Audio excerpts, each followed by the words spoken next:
আসসালামু আলাইকুম বন্ধুরা, এবি কিচেনে সকলকে সাদর আমন্ত্রণ। আবারও একটি অন্য রেসিপি নিয়ে আপনাদের কাছে হাজির হলাম। চলুন তাহলে রেসিপিটা শুরু করা যাক। আজকে আমি তৈরি করে দেখাবো মূলোর পরোটা। এই মূলো শীতকালে কিন্তু প্রচুর পরিমাণে ওঠে, আর এগুলো আমি নিয়েছি সাদা সাদা বোম্বাই মূলো। এই মূলোর পরোটা করলে একটুও যে মূলোর ঝাল ভাব থাকে, কষা ভাব থাকে, সেটা থাকবে না। এই মূলোটা এমনিতেই খুব মিষ্টি হয়। আর যারা ধরুন মূলো নাম শুনেই খেতে চায় না, একবার বানিয়ে দেবেন, দেখবেন খেয়ে বুঝতেই পারবে না যে এটা মূলোর পরোটা খাচ্ছি, মনে করবে অন্য কিছু, আর আনন্দের সঙ্গে খেয়ে নেবে। আমিও প্রথম মূলো এরকম খেতাম না, এখন আমি খেয়ে ভালো লাগে। আর এই মূলোর পরোটাটা আমি পাশের বাড়ি ভাবির কাছ থেকে রেসিপিটা জেনে বানিয়েছিলাম। তো আমি বানিয়ে অবাক হয়ে গিয়েছিলাম। মূলোর ফ্লেভার তো থাকেই না, আর মনে হচ্ছে যেন কি অন্য কিছুর পরোটা খাচ্ছি, এতটাই টেস্ট হয়েছিল।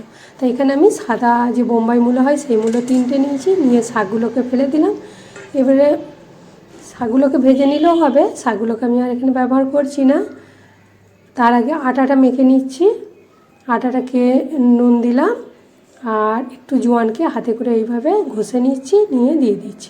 জোয়ানটা দেওয়ার কারণে পরোটার ফ্লেভারটা আরও সুন্দর লাগবে। আর এখানে মূলোর যে পানি বের হবে, ওইটা দিয়ে যদি আটাটা মাখা হয় তাহলে মূলোর সেন্টটা ছাড়বে। এখানে আমি মূলোর পানিটা দিয়ে আটা মাখছি না। কেউ যদি মূলো খুব পছন্দ করেন তাহলে মূলোটা গ্রেট করার পর যে পানিটা বের হবে সেইটা দিয়ে আটাটা মেখে নেওয়া হবে। তাহলে অল্প সাদা তেল দিলাম, দিয়ে একটু ময়ান দিয়ে দিলাম, বেশি ময়ান দিইনি। এবার অল্প অল্প করে পানি দিয়ে আটার ডোটা মেখে নেব। আর এখানে যেহেতু আমি পুর ভরে পরোটা করব, সেই কারণে আটার ডোটা একটু নরম হবে, রুটির যতটা নরম হয় তার থেকেও একটু বেশি নরম হবে। অল্প অল্প করে পানি দিয়ে আমি আটাটা বেশ ভালো মতো মেখে নিচ্ছি।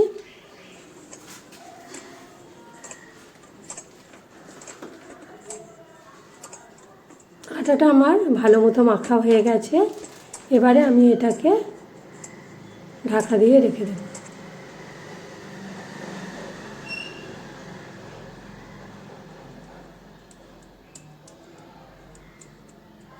আটাটা একটু নরম করেই মেখেছি, আঙুল ডুবিয়ে দেখে বোঝা যাচ্ছে কতটা নরম। এবারে ঢাকা দিয়ে 10 মিনিটের মতো রেস্টে রেখে দিচ্ছি। মূলোগুলোকে বেশ ভালো করে আমি ছিলে নিয়েছি, এবারে গ্রেট করে নিচ্ছি।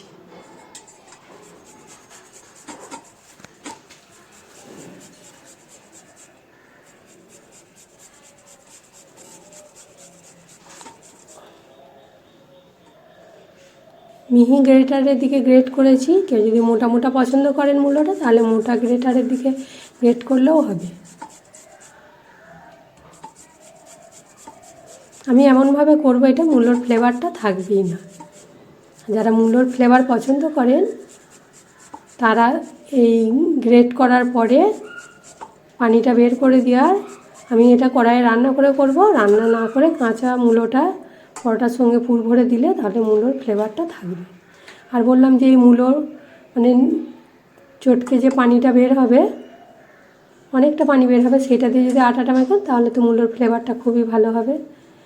যারা মূলোর ফ্লেভার পছন্দ করেন তারা কিন্তু এইভাবে করবেন, আর যারা মূলোর ফ্লেভার পছন্দ করেন না, আমি যেভাবে বানাচ্ছি এইভাবে বানাবেন। অনেক পানি বের হয়েছে, একদম 2 হাতে করে ভালো করে পানিটাকে নিংড়ে নেব। বেশি পানি থাকলে পুরোটা ভরতে গেলে প্যাচ প্যাচ করবে।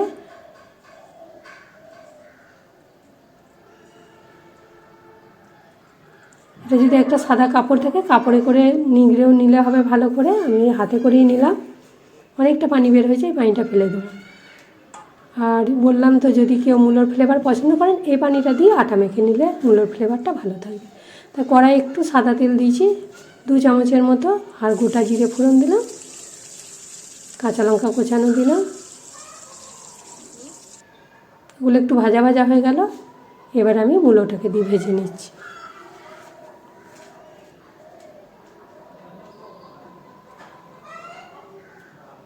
মূলোটা একটু ভালো করে নাড়াচাড়া করে নিলাম।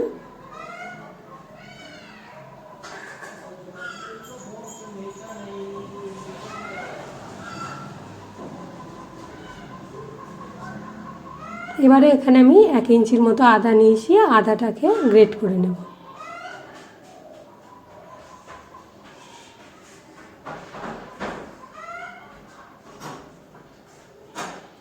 আদাটা আমার ভালো মতো গ্রেট করা হয়ে গেছে। আদাটা দেওয়ার পরও আবার একবার নেড়ে নিচ্ছি।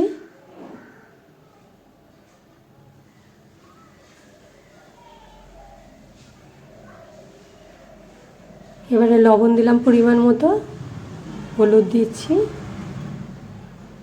একটু লঙ্কা গুঁড়ো দিলাম আর জিরে গুঁড়ো দিলাম। এগুলোকে দিয়ে বেশ ভালো করে মশলাটা দিয়ে মাখিয়ে নিচ্ছি মূলোর সঙ্গে। আর গ্যাসের ফ্লেমটা এখানে আমি মিডিয়াম রেখেছি।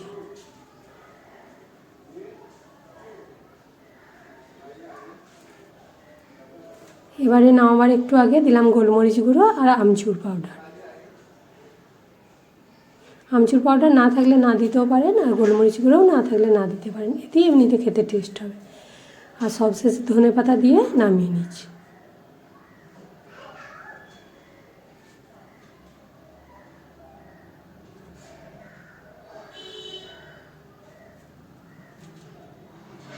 হয়ে গেছে আমার পুরটা রেডি। এবারে আমি একটা প্লেটে তুলে নিচ্ছি, দিয়ে একটু ঠান্ডা করে নেব, কারণ গরম পুরটা আটাতে ভরা যাবে না। যতক্ষণ পুরটা তৈরি হলো ততক্ষণ রেস্টে ছিল, আটাটা বেশ ভালো মতো আরও নরম হয়ে গেছে। এবার আমি ছোট ছোট মানে রুটি বেলার মতো ছোট ছোট লেচি কেটে নিচ্ছি।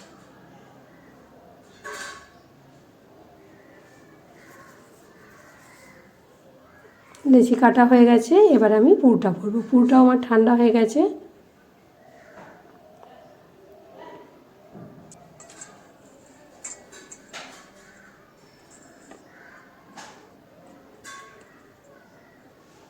এবার আমি কিভাবে করছি, এইভাবে উপর থেকে পাতলা করছি, নিচের মাঝখানটা মোটাই রেখেছি। ওপর থেকে পাতলা করলে পুরটা বের হবে না, ধারগুলো পাতলা হবে, মাঝখানটা কিন্তু মোটাই থাকবে।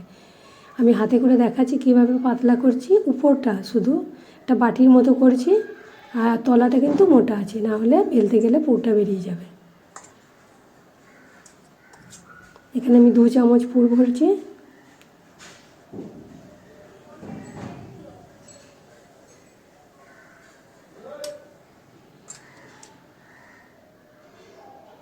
এবারে মুখটা মুড়ে দিচ্ছি।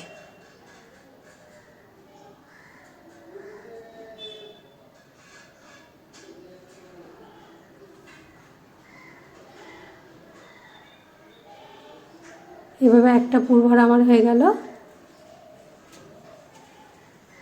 আর বেলার সময় এরকম হাতে করে একটু একটু করে পাতলা করে দিলে পুরটা আরও বের হবে না, চারিদিকে বেশ পুরটা লেগে যাবে।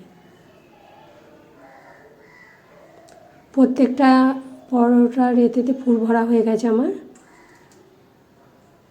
এবারে অল্প করে আটা দিয়ে যে দিকটায় মুড়েছিলাম সেটা তলার দিকে দেবো, তাহলে বেলতে যেয়ে বের হবে না। যদি উপরের দিকে দেন তাহলে তলার দিকে পুরটা তাড়াতাড়ি বের হয়ে যাবে। এইভাবে ছোট ছোট টিপসগুলো ফলো করলে দেখবেন আপনার পারফেক্ট মূলোর পরোটা তৈরি হবে। বেলতে যে কোনো অসুবিধাও হবে না, আর বেরও হবে না। আর একটু মোটা করে বেলবো, এরকম একটু মোটা আছে। কড়াটা ভালো মতো গরম হয়ে গেছে, তাওয়াটা। এবার আমি পরোটাটা দিয়ে দিলাম। ভালো মতো গরম হয়ে যাওয়ার পর গ্যাসের ফ্লেমটা একটু মিডিয়াম ফ্লেমে দেবো, তাহলে পরোটাটা ভালো ভাজা হবে। হাই ফ্লেমে থাকলে পুড়ে যাবে, ভিতরটা কাঁচা থেকে যাবে, ওপর থেকে পুড়ে যাবে। এবারে একটু সাদা তেল দিয়ে দিচ্ছি। কেউ যদি ঘি বাটার খেতে পছন্দ করেন তাহলেও দিতে পারেন, আর সবারই বাড়িতে ঘি বাটার থাকে না, সেই কারণে সাদা তেল দিয়ে ভেজে নেবে। উল্টে পাল্টে বেশ ভালো মতো করে পরোটা ভেজে নেব।